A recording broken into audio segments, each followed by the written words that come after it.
प्रसन्न हो गए, भोजन प्रसाद पाते हैं, इनके यज्ञ के पूर्णाहुति हुई।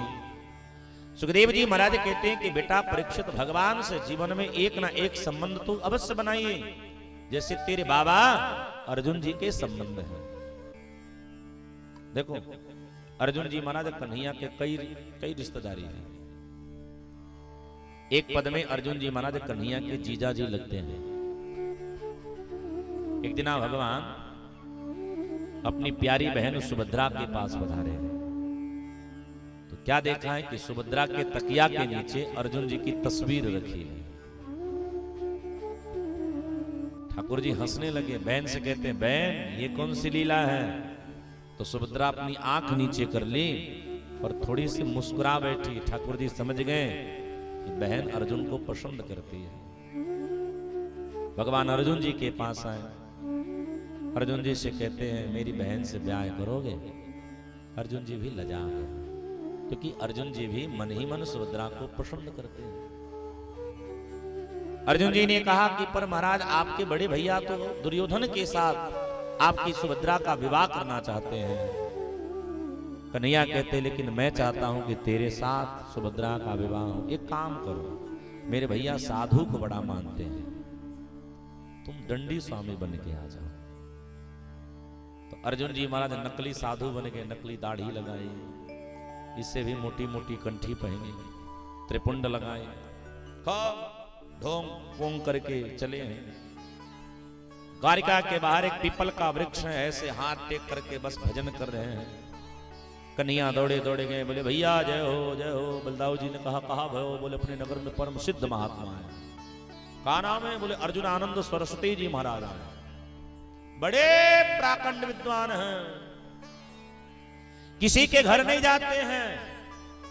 भैया हम निवेदन किए हैं कि हमारे कुटिया पर आ जाएं, तो वो कह रहे हैं घर का मुखिया जब निवेदन करता है तब मैं आऊंगा, तो चलो ना निवेदन कराऊंगा। बलदाऊ जी बोले चलो चलते हैं। बलदाऊ जी बोले महाराज चल के घर पे भोजन करो। अर्जुन जी ने कहा भैया मैं स्वपाकी हूं, लेकिन मेरा बनाने का मन नहीं है। अर्जुन बलदाऊ जी ने कहा तो? बोले कोई कुंवारी कन्या अगर भोजन बनाए तो मैं उसके हाथ का बना हुआ भोजन पा सकता हूं। बलदाऊ जी बोले मेरी बहन है सुभद्रा, वही भोजन बनाएगी।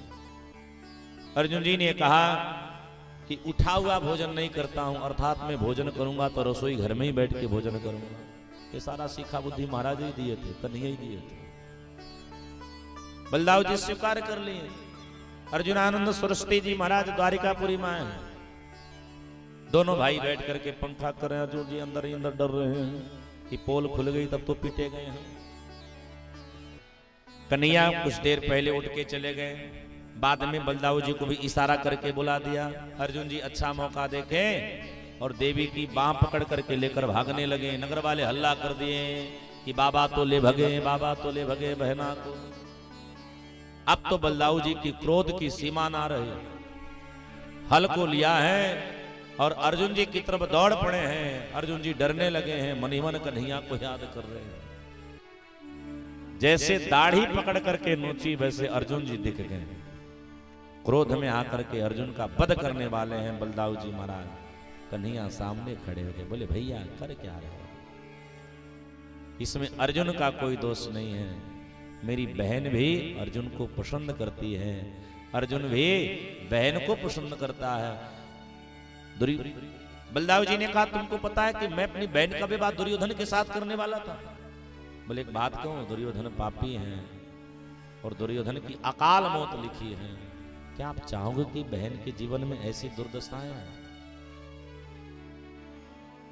सुखदेव जी महाराज कहते हैं कि बेटा परीक्षित, भगवान अपनी बहन का विवाह तेरे बाबा के साथ कराते हैं, तो जीवन में एक संबंध होना चाहिए। भगवान से जब जीवन में संबंध होगा ना भैया, तो भगवान तुमको जरूर भवतार कर देते हैं। एक निवेदन बड़े प्यार से सुनना, जिस रिश्ते की दुनिया में कमी हो वह नाता भगवान से जोड़ लेना। पिता ना हो जीवन में तो ठाकुर जी को पिता बना लेना, उनसे सुंदर जगत में कोई पिता नहीं है। भाई नहीं है जगत में, भगवान को भाई बनाना, भगवान से प्यारा कोई भाई नहीं होगा। मित्र नहीं है, भगवान को मित्र बनाओ। अर्थात जो रिश्ते की कमी है, हमारे बक्सर के एक महाराज जी हैं, स्वर्गवासी पूज्यपाद श्री नारायणदास भक्तमाली जी महाराज। श्री नारायणदास भक्तमाली जी महाराज कहते हैं, अगर जीवन में जीजा जी ना हो तो भगवान को ही जीजा जी बना लो।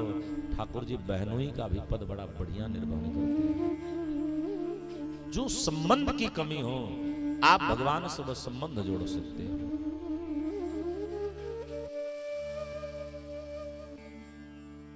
एक महात्मा जी कहते हैं कि एक बार जगत गुरु वल्लभाचार्य जी महाराज जी के पास ना एक बूढ़ा सेठ पधारा।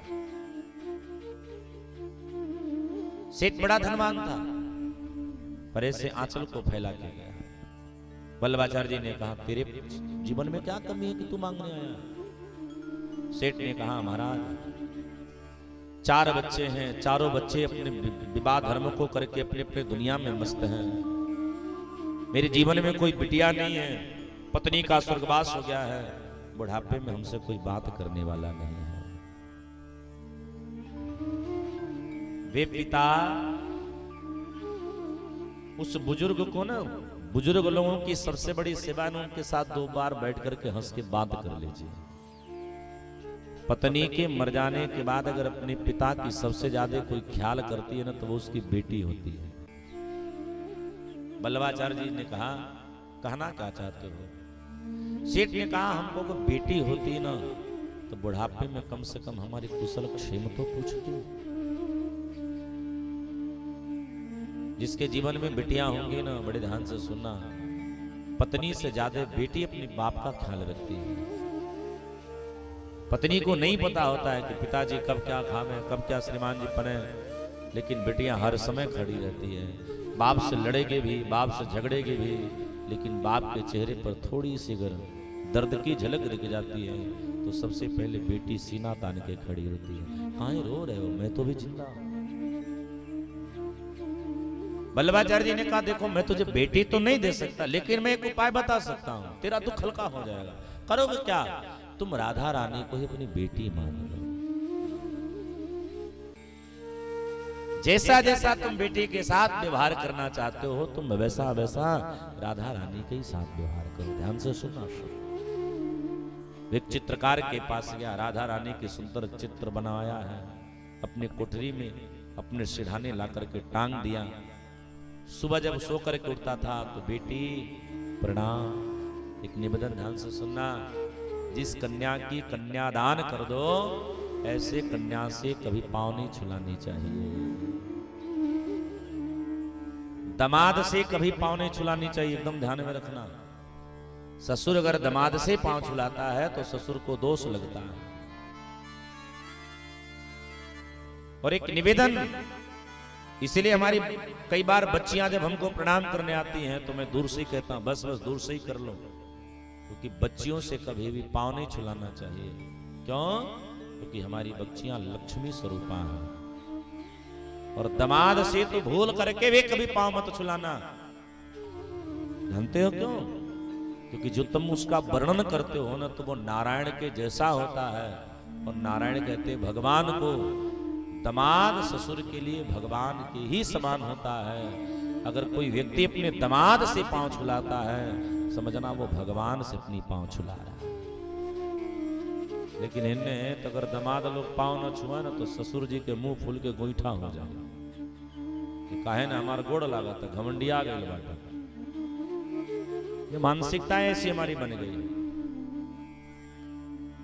सेठ बड़े भाव के साथ राधा रानी को अपनी बेटी मानता था। दिन भर जो होता था रात्रि में बतलाता था, जैसा बेटी ये हुआ, व्यापार में ऐसा हुआ, व्यापार में ऐसा हुआ।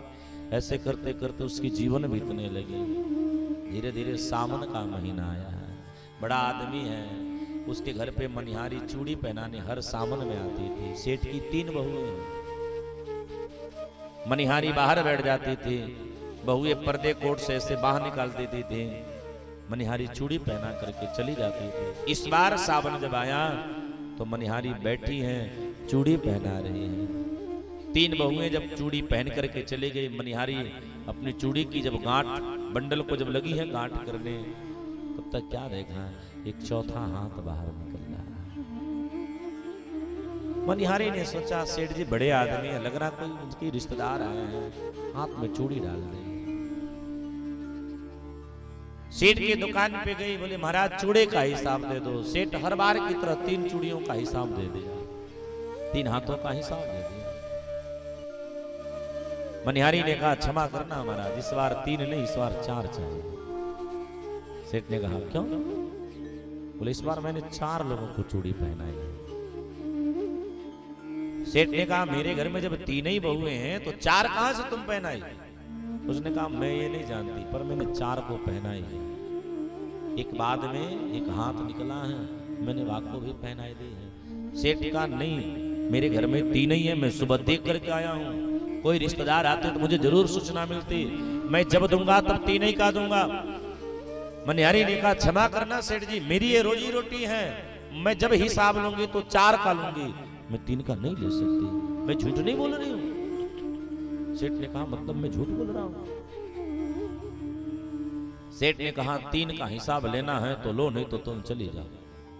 मनिहारी नाराज होकर के चली गई। सेठ आया, बहुओं से पूछा, सबने कहा नहीं नहीं हम 3 ही पहने चूड़े। सेठ को लगा कि मनिहारी झूठ बोल रही, बड़े गौर से सुनना। सेठ शाम की बेला में राधा रानी की तस्वीर से सारा वृतांत बताया। बोले बेटा आजकल तो लोगों के पास ईमानदारी नहीं गई है, देखो ना मनिहारी भी झूठ बोल रही है। तेरी 3 भौजाइयों को चूड़ी पहनाई और 4 लोगों की चूड़ी मांग रही हैं। आदि आदि विस्तार करते हुए सेठ जब रात्रि में सोया तो राधा रानी सेठ को स्वप्न देती है। सेठ केवल बेटी बनाना जानते हो, तुमको ये पता नहीं है कि बेटी का भी कुछ अपनी इच्छाएं होती हैं। अरे पगला सेठ,